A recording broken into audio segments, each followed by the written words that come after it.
Assalamualaikum warahmatullahi wabarakatuh. Kita akan membahas mengenai hukum ampere. Sebenarnya kita sudah mendapatkan bentuk dari hukum ampere itu, yaitu pada pembahasan divergensi dan curl medan magnet. Ya, itu yang berbentuk ini. Eh,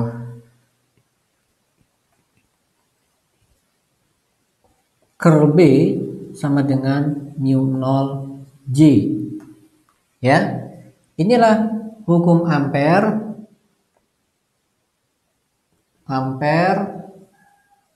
versi diferensial.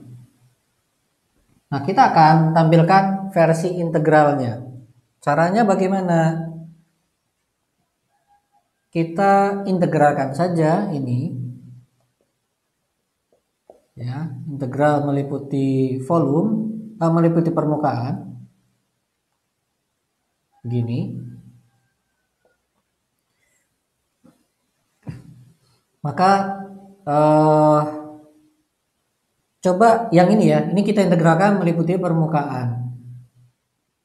Tidak harus permukaan tertutup ya. Dalam hal ini kita tidak permukaan tertutup, maka berdasarkan teorema Stokes ini dapat kita tuliskan menjadi integral B dot dl pada lintasan tertutup ya. Integral B dot dl meliputi lintasan tertutup. Lintasan tertutup yang mana? Jadi misalkan ini permukaannya,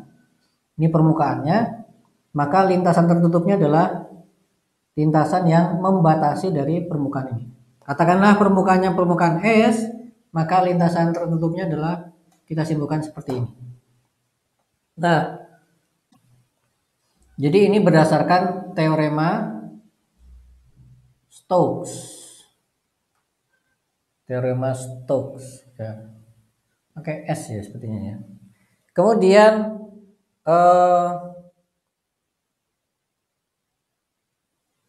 kalau kita gunakan yang sisi sebelah kanan, maka kita punya ya ini yang dalam kurung ini kita ganti menjadi ini. Mu nolnya saya taruh di luar. Berarti ini adalah J dot dA. Oke, J dot dA. Nah, berarti lihat ini tidak lain adalah arus yang menembus pada permukaan S ini ya. Ini adalah arus total yang menembus permukaan S. Artinya apa? Arus yang dilingkupi oleh lintasan parsel S ini ya. Pada batas dari si S ini. Sehingga sekarang dapat kita tuliskan ini sama dengan mu 0 dikalikan arus yang dilingkupi oleh lintasan ini yaitu IN close. Gitu ya. Sehingga kita akan tuliskan ini sama dengan ini ya. Jadi kita punya sekarang bahwa integral B dot dl itu sama dengan mu 0 IN close. IN close sekali lagi apa? Arus yang dilingkupi oleh lintasan pada integrasi ini. Lintasan tertutup pada integrasi ini. Nah, inilah hukum ampere.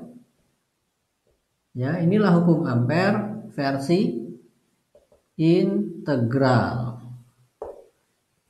Itu. Nah, kita akan gunakan hukum ampere versi integral ini untuk menyelesaikan kasus yang sama yang pernah kita bahas di video sebelumnya, yaitu mencari medan magnet yang ditimbulkan oleh arus pada kawat. Misalkan arusnya I, arus pada kawat ini adalah I, kemudian kita diminta mencari medan magnet di titik yang berjarak S, ya, berjarak S dari si kawat tadi. Kawatnya panjang tahingga. Maka bagaimana kita mencarinya? Kita akan buat lintasan integrasi yang berbentuk lingkaran ya. Kenapa begitu? Kenapa kok lingkaran? Kita akan jawab sebentar lagi. Ini lintasan integrasi. berdasarkan kenyataan ini ya, bahwa arus itu pada kawat panjang tak hingga, maka titik berjarak S ini itu bisa kita katakan dia berada di tengah-tengah dari si kawat tadi ya. Dimanapun titik S ini bisa kita katakan dia berada di tengah-tengah. Kenapa? Ya karena panjangnya tak hingga, nggak ada titik tengah yang benar-benar tengah gitu ya. Dimanapun kita bisa pandang dia sebagai titik yang tengahnya. Sehingga sumbangan medan magnet dari elemen sini dengan elemen sini itu pasti akan sama ya. Jadi kalau kita ambil elemen sini, ini adalah DL, oke, ini juga DL, gitu. Lalu ini berarti adalah si R-nya, R topi. Ini juga untuk yang DL di sini berarti R topinya adalah ini. Maka DL cross R topi itu arahnya tentunya adalah ke arah sana ya, ke arah luar. Begitu juga dari sini ke arah luar. Sehingga semua kontribusi DL sepanjang kawat ini semuanya ke arah luar semua.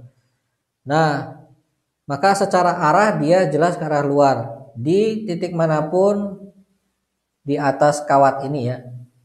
Nah, kemudian mengenai besarnya tentunya di titik manapun ya, di titik manapun itu tidak akan terpengaruh oleh posisi titik tersebut dari si kawat ya. Misalkan sebelah sini besarnya pasti akan sama dengan sebelah sini. Karena apa? Karena kontribusi dari sebelah kanan dan sebelah kiri sama saja. Wong ini dia bisa dianggap sebagai titik tengah juga. Di titik sini juga sama, bisa dianggap sebagai titik tengah juga karena ke kanan dan ke kirinya tak hingga semua. Artinya apa? Dia berarti hanya satu-satunya variabel yang menentukan berapa besarnya si B ya, selain besarnya I tentunya adalah S, sehingga hanya jarak saja ya, hanya jarak saja. Berarti kalau kita ambil titik yang di bawah kawat berjarak S juga, maka secara besar pasti harus sama dengan yang di atas kawat ini tadi. Asalkan jaraknya sama-sama S ya. Secara besar harus sama. Sementara kalau masalah arah, oke lah. Kalau ini tadi di atas ini ke arah sini, maka kita dapat tunjukkan bahwa berdasarkan ini ya, itu ini R-nya ke sana. Ini juga kontribusinya masing-masing ini, elemen DL ini pasti akan menghasilkan DL cross R topi ini yang ke arah masuk ke dalam ya, gitu. Jadi kalau di atas ini arahnya ke sana, kalau di bawah sini arahnya ke dalam. Oke, secara arah seperti itu, tapi kalau secara besar pasti sama karena apa? Jaraknya pun sama. Berarti pada depannya si kawat sekian ini misalkan ya, jarak sekian ini misalkan S, itu juga pasti harus sama besarnya medan magnet yang ditimbulkan. Begitu juga di sini semua pokoknya sejauh S dari si kawat pasti harus sama besar. Maka kita buat saja lintasan integrasinya itu adalah sepanjang kawat berupa lingkaran berjejari S ya. Kita buat integral pada lingkaran berjejari S B dot DL. Ingat apa DL di sini? Ini adalah lintasan integrasi ya, lintasan integrasi bukan kawat ya. DL yang di sini yang saya maksud adalah lintasan integrasi. Berarti untuk enaknya ya saya pakainya simbol ini aja ya. Nah, gitu ya. Ini sepanjang lintasan integrasi tentunya ya. Integrasi. Ya. Ini juga saya simbolkan pakai S aksen aja ya, biar enak ya. Pakai aksen lah, pakai aksen. Maka sekarang karena misalkan di atas sini ya, di atas sini. Saya gambarkan penampaknya menjadi begini ya. Oke, misalkan ini adalah lintasan integrasi berjejari S. Oke, berjejari S. Ini berarti titik ini adalah menggambarkan kawat ya. Misalkan arusnya masuk ke dalam sana. Lalu lintasan integrasinya kita ambil misalkan sana ya. Di titik sini di atas kawat, maka elemen DL-nya tentunya adalah ke sana. Ya, elemen DL-nya ke sana. Di titik ini juga, saya gambarnya agak kurang jelas. Elemen DL-nya ke arah sana. Lalu B-nya sebagaimana tadi kita katakan B-nya itu keluar sana, maka B-nya juga searah dengan si elemen DL. Jadi di titik sini itu B sejajar dengan DL aksenil tadi.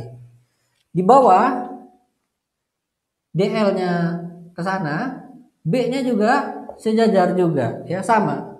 Di bawah juga sejajar. Di sini bagaimana? Tentunya DL-nya ke sana, ya kan? Karena kita integrasinya ke kanan ini. Maka B-nya juga sama, akan ke arah bawah sana juga, bukan maka ya. B-nya juga ke arah bawah sana juga. Ya. Tinggal di analisis vektor tadi ya ini ya, del cross R topinya ini. Maka kita akan dapatkan B yang ke arah bawah.